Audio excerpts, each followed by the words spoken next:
लोग उस अभागे हैं इस दृष्टि से कि हम लोग बरसों से सेवा सरकार को दे रही है, लेकिन सरकार हम लोगों को अपना नहीं मानती है, जबकि सारी व्यवस्था हम लोगों को सरकार की कार्यों में होती है। आज जो बिहार डिजिटल है, कहीं ना कहीं हम लोगों का योगदान है। एक संविधानिक रूप से सरकार से अपनी मांग को रोड से लेके सड़क से लेके जहां भी व्यवस्था होगी, हम लोग जब जीविकोपार्जन के लिए आए दिन नौकरी सिक्योरिटी नहीं है।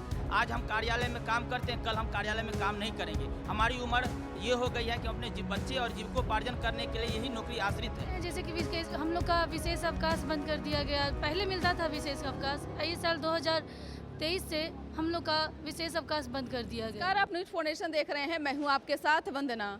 आउटसोर्स जो कर्मी हैं अब सरकार से आर पार की मूड में आ गए हैं। ऐसा इसलिए क्योंकि सरकार के विभिन्न क्षेत्रों में कहीं ना कहीं ये लोग कार्यरत हैं और लंबे समय से ये लोग कार्य कर रहे हैं। हालांकि इनकी कई मांग है जो कि सरकार से ये लोग कर रहे हैं। ऐसे में सरकार जब इनकी मांग को नहीं सुने तब ये लोग अब आंदोलन का रुख कहीं ना कहीं अख्तियार करने वाले हैं।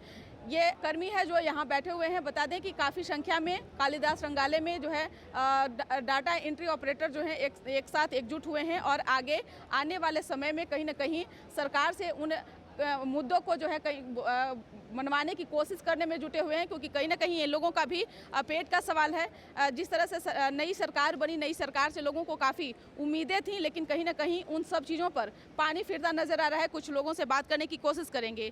सर, आप अपना पहले तो परिचय दें। जी, मेरा नाम नीतीश कुमार झा हुआ, मधुबनी जिला से हैं हम। मैम, आपको बहुत बहुत धन्यवाद जो आप हम इस अभागल के लिए न्यूज करने के लिए आई हैं। हम लोग उस अभागे हैं इस दृष्टि से कि हम लोग बरसों से सेवा सरकार को दे रही है, लेकिन सरकार हम लोगों को अपना नहीं मानती है, जबकि सारी व्यवस्था हम लोगों को सरकार की कार्यों में होती है। आज जो बिहार डिजिटल है, कहीं ना कहीं हम लोगों का योगदान है। एक दिन हम लोग यदि कार्यालय में नहीं रहेंगे तो पूरे बिहार का रोज नामचा बिगड़ जाएगा। तो हम लोग उस कार्यों को निर्वहन करते हैं, लेकिन फिर भी हम लोगों को सरकार जो है अपना नहीं मानती है। हम लोगों को सिर्फ एक ही चीज़ है कि सरकार हमको माने। इसके लिए जो राहुल सिंह जो सर जो हमारे वर्ष 2018 में लेटर निकाले थे, वो हम वित्त विभाग के सचिव भी थे और बहुत बड़े अधिकारी थे जिनका योगदान बहुत ही बड़ा रहा है बिहार में। तो उनके द्वारा ये लेटर दिया गया कि हमारी जो व्यवस्था है वो बरसों से दी जा रही है, जिसकी संख्या अब बहुत वृद्धि हो गया है, जिसके कारण से सरकार को विगत वर्षों से लगभग 50 से 100 करोड़ को लगभग घाटा हो रही है। और इस व्यवस्था को सरकार में लाने के लिए कुछ भी खर्चा नहीं है, सिर्फ इन लोगों को विभागीय समायोजन कर देगा, जैसे कि बीपीएसएम का है और बिहार विकास मिशन के द्वारा भी इस तरह की व्यवस्था लागू की गई है। इस प्रकार से इन लोगों को भुगतान की जाए। इस पर विभागीय व्यवस्था भी बनी गई, लेटर पर लेटर भी द्वारा दिया गया, लेकिन आज तक उसको अंतिम रूप नहीं दिया गया। हम लोग यहाँ इस सरकार से मांग करना चाहेंगे, प्रेम पूर्वक मांग करना चाहेंगे कि हमारे लिए आप जो बिहार के लिए इतने कार्य किए हैं, आप विकास पुरुष हैं, लेकिन हम लोगों को ये एक कर दे जो हम लोग अपने जीविकोपार्जन में कठिनाई ना हो। आए दिन हम लोगों की सेवा वापसी हो जाती है, जबकि इसमें लिखा जाता है कि 60 वर्षों तक जो ये लड़ाई है वो कहीं ना कहीं पुरानी है, क्योंकि आप लोग आज से लड़ाई नहीं लड़ रहे हैं। जी मैम, क्योंकि कई बार ये खबरों में भी चली है। क्या लगता है कि इससे पहले आप लोग तेजस्वी यादव से भी गुहार लगाए थे? जी मैम, दौरान में आप लोग बातों को रखे, आश्वासन भी दिया गया था। जी, अब क्या उम्मीद लगता है नई सरकार जी, हम तेजस्वी से क्या उम्मीद लगता है? जी बिल्कुल, उनसे उम्मीद है, इस सरकार से उम्मीद है कि ये हमारी सरकार जो है इस मांगों को पूरा करेंगी। हम लोग उनसे निवेदन पूर्वक, आग्रह पूर्वक कहना चाहेंगे कि हम लोगों को ये प्रकार जो प्रक्रिया है इसको लागू करें। इसके लिए समान प्रशासन, सूचना प्रौद्योगिकी विभाग संवर्ग का गठन भी हो गया समिति का, जो हम लोग को एक पदवर समिति गठन है जो हम लोग को समायोजन के निरूपण के लिए उनका गठित है, लेकिन वो आज तक अंतिम रूप नहीं दिया जा सका। अगर सरकार आपकी बातों को नहीं सुनती है तो फिर आगे आप लोग क्या? तो मैम, ये भारत लोकतांत्रिक देश है। लोकतंत्र में वो अधिकार है कि हम अपनी मांगों के लिए सरकार से लोकतांत्रिक व्यवस्था से अनुरूप संविधानिक रूप से सरकार से अपनी मांग को रोड से लेके सड़क से लेके जहाँ भी व्यवस्था होगी, हम लोग जब जीविकोपार्जन के लिए आए दिन नौकरी सिक्योरिटी नहीं है।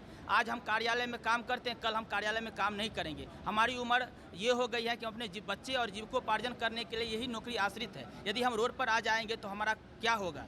एक सिक्योरिटी होनी चाहिए हमारे लिए मैम, और इसमें सरकार को कोई वित्तीय बोझ भी नहीं पड़ेगी।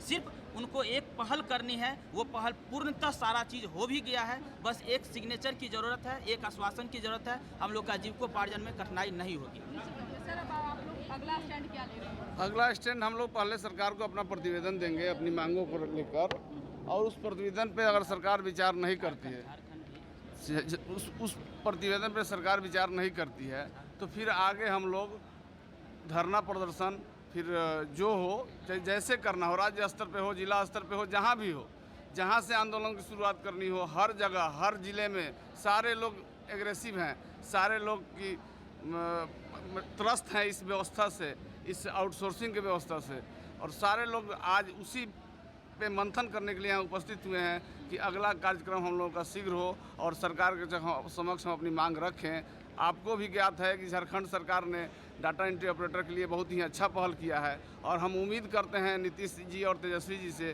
कि हम लोगों के पक्ष में भी वो अच्छा पहल करेंगे। तो क्या लगता है तेजस्वी यादव से जब आप लोग मिले थे, उम्मीदें थी क्या अब तक अब वो उम्मीदें?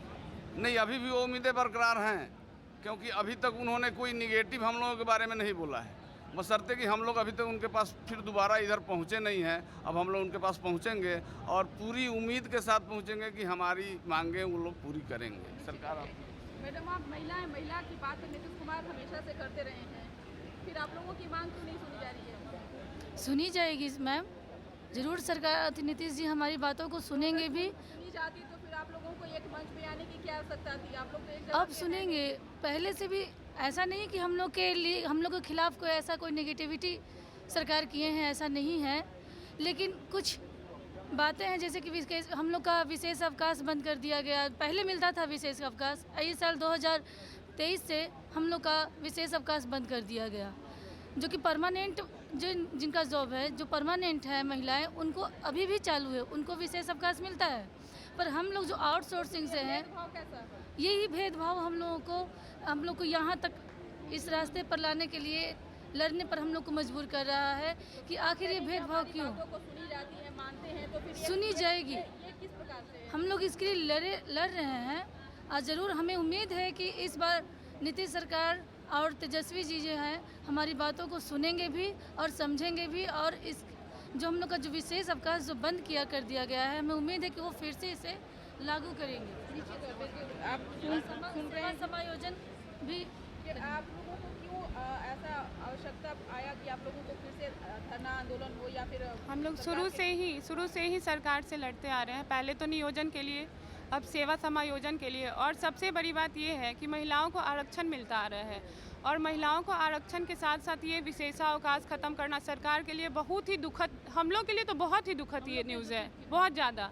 तो एटलीस्ट सरकार को जहाँ एक साइड आरक्षण दे रहे हैं तो यहाँ सभी में भेदभाव तो नहीं करना चाहिए ना, विशेष अवकाश देना चाहिए।